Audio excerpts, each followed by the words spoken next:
Isa din ito sa pinakamasarap at simpleng dessert na nagawa natin. Yung simpleng kape, wag lang basta timplahin at higupin. Dahil pwede din itong gawing masarap na panghimagas na siguradong magugustuhan ng lahat. Una, ay caramelize natin itong 1 cup na sugar. Hayaan lang matunaw ang sugar at dapat sa mahinang apoy lang dahil madali ito masunog. At kapag masunog ay maging mapait ito. Once na nag-caramelize na ay ibuhos natin dito ang 3 and 1/2 cups na warm milk. Nainit ko na pala itong milk kanina, pwede nyo initin sa microwave kung meron para mas madali. I-stir lang natin ito sa mahinang apoy hanggang sa matunaw lahat ng caramel or sugar.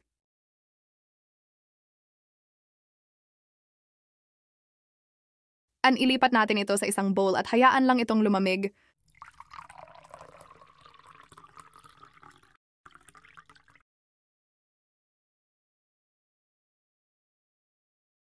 Once na ito ay hindi na mainit, ibalik natin ito sa saucepan.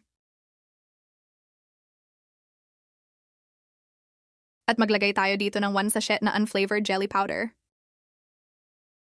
I-stir lang natin itong mabuti. Kung nanonood ka pa sa puntong ito ng video, ibig ba sabihin nun ay coffee lover ka?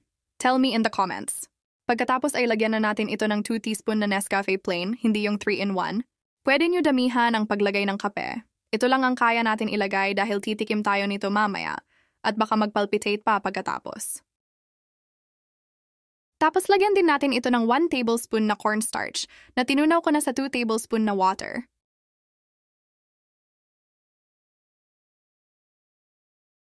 Ngayon ay pwede na natin ito isa lang sa katamtamang apoy.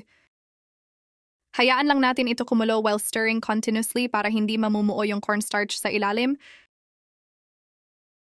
Patuloy lang sa pag-stir hanggang sa ito ay medyo lumapot ng kaunti. At pwede na ito hanguin.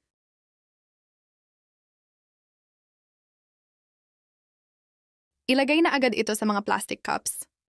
Ang size nga pala nito ay 100 ml. Pwede naman kayo gumamit ng kahit anong gusto nyong lagayan. Pero para dun sa gusto magbenta, perfect itong ganitong size.